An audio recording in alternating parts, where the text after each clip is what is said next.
Berapa harga yang berani Anda bayar jika Anda diberi kesempatan untuk melihat masa depan? Dan yang terpenting, jika Anda bisa melihat masa depan, apakah Anda akan mengambil keuntungan darinya? Atau lagi-lagi Anda akan kehilangan sebuah peluang? Saham yang seharusnya Anda jual, rumah yang seharusnya Anda beli, peluang yang seharusnya Anda ambil, tetapi tidak Anda lakukan. Mau berapa banyak peluang lagi yang akan hilang begitu saja? Mungkin ini adalah kesempatan terakhir Anda. Perhatikan baik-baik. Setiap satu dekade, sesuatu yang amat besar muncul. Di tahun 70-an, zamannya microwave. Di tahun 80-an adalah zaman video tape recorder. Di tahun 90-an, mulai zamannya komputer dan internet. Orang-orang yang jeli peluang di tahun 80-an menjadi jutawan. Mereka yang mengambil peluang di era 90-an menjadi miliarder. Menurut Anda, apa yang akan terjadi di tahun-tahun berikutnya? Dalam buku larisnya The Next Trillion dan The Wellness Revolution, ahli ekonomi ternama Paul Zahn-Pilzer menyatakan bahwa industri kesehatan dan kecantikan akan menjadi industri yang menghasilkan triliunan US dollar per tahun.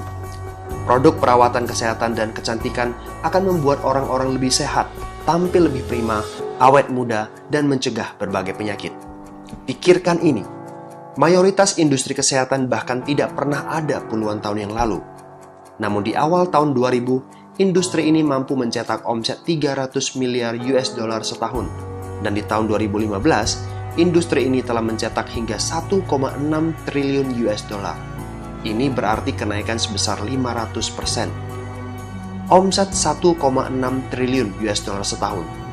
Berarti 42 miliar rupiah per menit. Sebuah peluang yang luar biasa bagi mereka yang melihatnya. Nah sekarang, mari kita bahas bagaimana Anda dapat terlibat di dalam industri bernilai triliunan US dollar ini.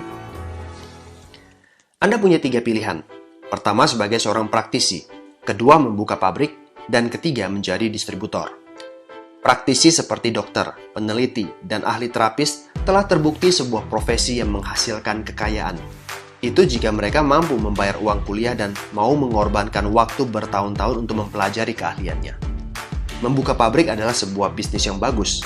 Jika kita punya modal miliaran rupiah untuk diinvestasikan membangun pabrik, membayar hak paten, riset, ekspedisi, pergudangan, dan karyawan.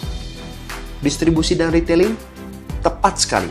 Keuntungan terbesar selama 30 tahun terakhir ini berasal dari mereka yang menemukan cara yang lebih baik dalam mendistribusikan produk, bukan membuat produk. Sekali lagi, mendistribusikan produk, bukan membuat produk.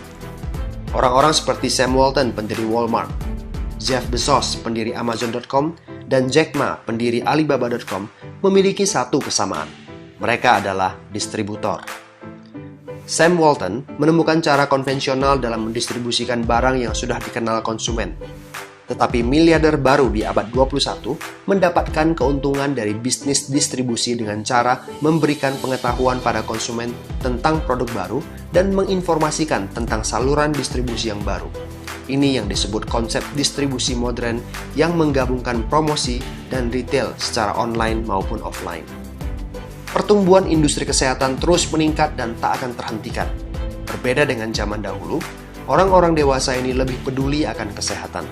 Mereka ingin hidup lebih baik, ingin tinggal di rumah yang nyaman, mengendarai mobil impian, ingin tetap sehat, awet muda, dan mereka bersedia membayar berapapun untuk itu. Siapkah Anda mengambil bagian dalam tren yang menggiurkan ini? Orang-orang yang menunjukkan video ini kepada Anda dapat menjelaskan lebih dalam lagi tentang model pendistribusian produk kesehatan dan kecantikan dengan sistem yang telah sukses dan terbukti. Model usaha yang dapat Anda mulai secara paruh waktu dari rumah Anda, tanpa modal besar, tanpa pegawai, atau masalah-masalah yang biasa dialami pebisnis tradisional. Sebuah model bisnis yang bisa memberikan hasil puluhan hingga ratusan juta per bulan, trip gratis ke luar negeri beberapa kali dalam setahun, dan berbagai penghargaan lain. Bayangkan, saat ini adalah tahun 1980. Seorang anak muda bernama Bill Gates sedang mencari orang untuk bekerja sama bisnis. Dia berpikir akan ada ledakan permintaan terhadap komputer. Apakah Anda akan melihat itu sebagai sebuah peluang? Ketika Mark Zuckerberg mengundang 5 temannya untuk menjelaskan ide mendirikan Facebook, hanya 2 yang hadir dan mereka menjadi kaya raya bersama Facebook. Kerugian terbesar adalah mereka yang menutup pikiran terhadap ide-ide baru. Apalagi alasan Anda? Satu hal yang pasti, Jika Anda menonton dan memperhatikan video ini, Anda tidak bisa bilang, "Saya tidak tahu." Saat anak cucu Anda bertanya tentang tren besar di awal abad 21, apa yang akan Anda ceritakan kepada mereka? Apakah Anda akan menjelaskan bagaimana Anda mengambil bagian dan menikmati kemakmuran di era tersebut? Atau Anda akan menjelaskan bagaimana Anda kehilangan peluang tersebut? Statistiknya nyata, trennya nyata, waktunya juga nyata. Mau berapa banyak peluang lagi yang lepas dari Anda begitu saja? Apapun yang Anda lakukan sekarang, jangan lewatkan yang satu ini. Segera hubungi rekan yang memberikan video ini untuk mendapatkan informasi yang lebih lengkap.